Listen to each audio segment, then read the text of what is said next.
In almost every Canadian election, it seems right-of-centre candidates, especially faith-based ones, are put through the grinder because of their personal views on social issues. Now, why is this, and how should we handle it? Joining me now from Calgary is Jeremy Wong, former pastor and Alberta UCP candidate.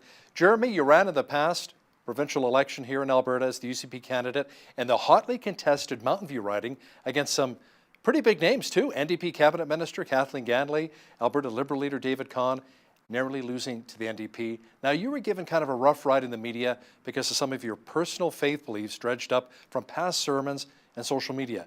Was this really a witch hunt from the mainstream media, or did voters also confront you as well on some of these issues? Well, thank you for having me today. I really believe that it was mostly on the media, and it was an echo chamber on Twitter, and it did not reflect the real issues that I heard at the doors or from most of Albertans. We could see that people really cared about the jobs, economy, pipelines that were happening in our province, and we still won. The United Conservative Party won with a clear majority, with over 55% of the vote, and even in Mountain View, over 9,700 votes. So I believe that even at the doors, some people, maybe they had believed some of the negative campaigning that was happening, but most people I talked to, they understood that it was really just the media that was blowing it up. And most people that were willing to have a genuine conversation with me, they realized that our party was focused on sound policy, getting people back to work, and really not on these negative headlines. Did you run into voters who voiced concerns that you were a pastor? Well, I'm certainly not the first pastor that's run in politics. I mean, I look back at previous Alberta premiers, William Aberhart or Ernest Manning, or even the founder of the NDP in Saskatchewan, Tommy Douglas. Many of them were Christian leaders back in the day. And so I think there's a strong legacy and people still respect that. But I guess in this time and age, that has shifted a little bit. But for me, I really see that the pastoral experience really helped me be able to engage and listen and care for people.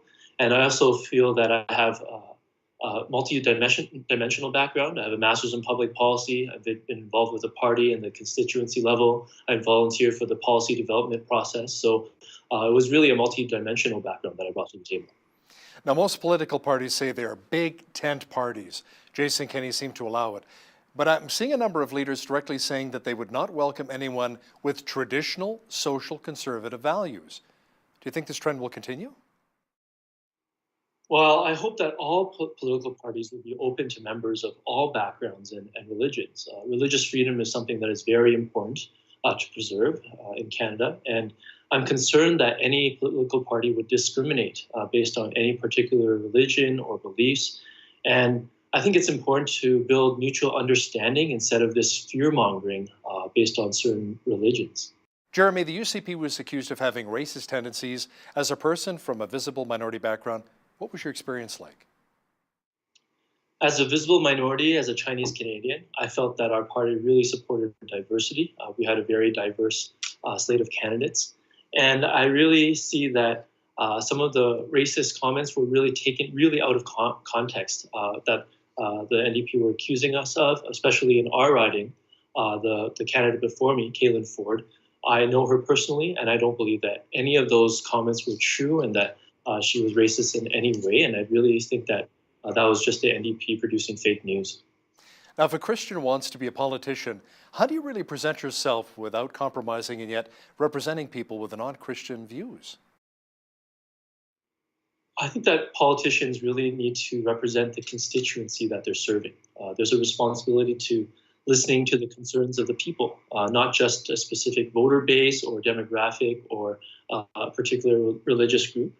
I understand that we live in a pluralistic society, and so no one should be using religions or belief or anything like that to use the coercive power of the state to force any beliefs on others. We need to build mutual respect and understanding. I actually consider myself a social libertarian. I believe in limited government, protecting the rights and freedoms of all Albertans, regardless of their beliefs, their gender, their race, their sexual orientation. In politics, I think that to be really serving the people well, there needs to be a commitment to truth, a commitment to mutual respect, a commitment to seeking the good of your neighbor, seeking the good of the community, and not really seeking power for its own sake, because that becomes selfish and self-serving. Jeremy, let me ask you something. Let's say you were to have won the Alberta Mountain View riding in Calgary there. representing the UCP, and let's say you're pro-life, and let's say your constituents say, we want to see an abortion clinic right here in our community. So how would you justify, how would you move forth saying, I want to represent my constituency, yet you may be pro-life? I believe it's important to respect the views of all people in my constituency. There is a clinic like that in our constituency, and I think it need to foster mutual understanding. Oftentimes, issues can be very divisive, and people don't actually take the time to listen to the issues at hand. And so, actually listening to the concerns of the people instead of focusing on things that divide us. Now, where do Christian politicians tend to get themselves into trouble? What are they doing wrong, in your opinion? I would say that we need to listen to that advice of being quick to listen and slow to speak, considering other people's points of view. Where politicians can oftentimes get in trouble, I think, is when there's unwillingness to listen to other perspectives. Usually, the most controversial issues are because people are fearful of something or want to protect something or get angry about something. And unfortunately, I find that in the left, there has been an unfortunate occurrence of using these socially divisive issues for political gain instead of really caring for those who are vulnerable or hurting.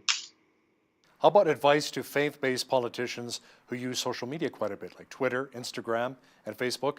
Some politicians have gotten into trouble in the past using social media. It is unfortunate that there is this kind of scrutiny.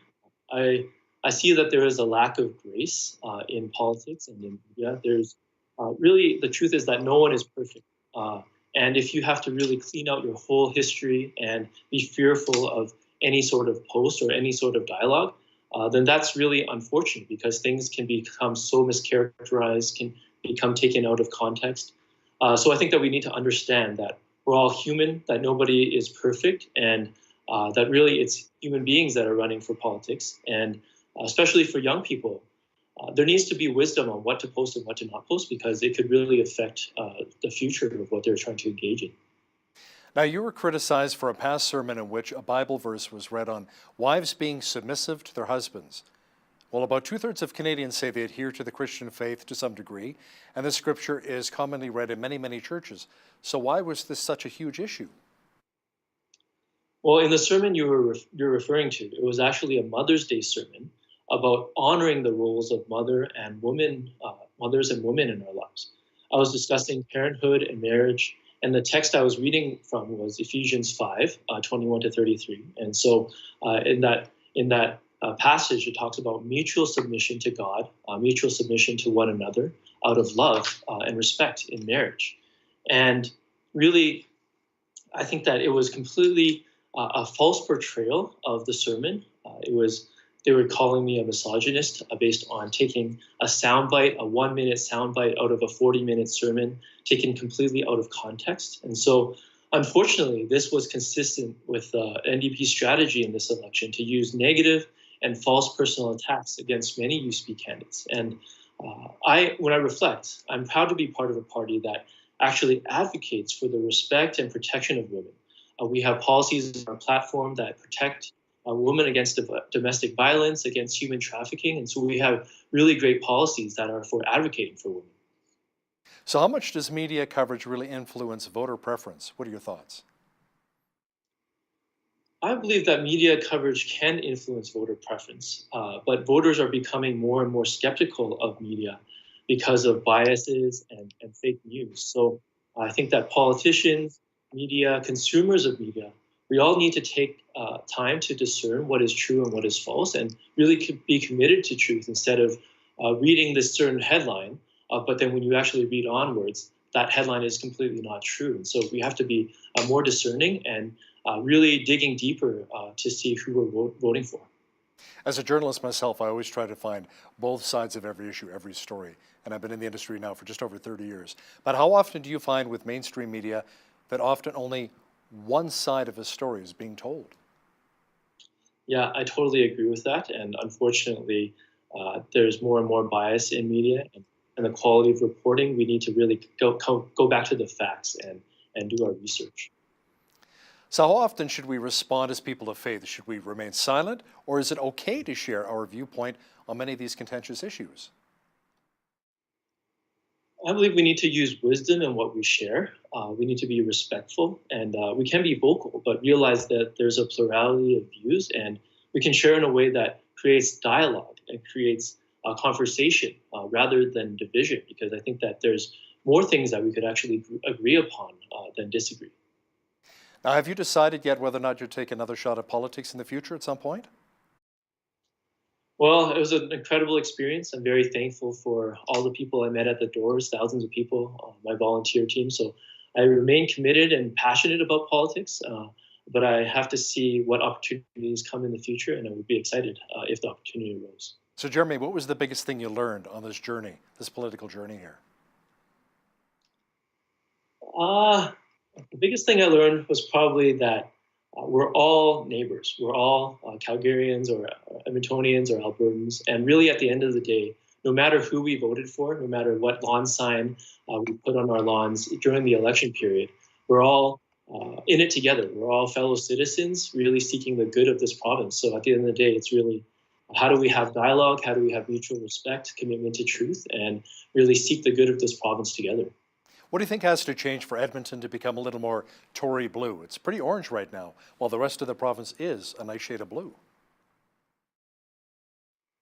I think that with time, our whole province will see what the policies and what the governance of the UCP will look like. And I honestly believe that this positive governance will win more voters in the next election. And what about Jason Kenney approaching Justin Trudeau, talking about Alberta secession because of how irate he is right now with Bill C-69, the anti-pipeline bill, and as well with Bill C-48? What are your thoughts there? Yeah, I can see the frustration of Albertans in being part of Canada right now with the issues on our natural resources and getting our oil and gas to market. But I do believe that Albertans are committed to Canada and are proud to be Canadian. And so I think that we can, even though we have divisive issues, that we can work together for a better Alberta and a better Canada. Jeremy Wong, former pastor and Alberta UCP candidate, thanks a lot for joining me today from Calgary. Thanks for having me. In behalf of all of us here at BCN, I'm Hal Roberts. God bless and have a great night.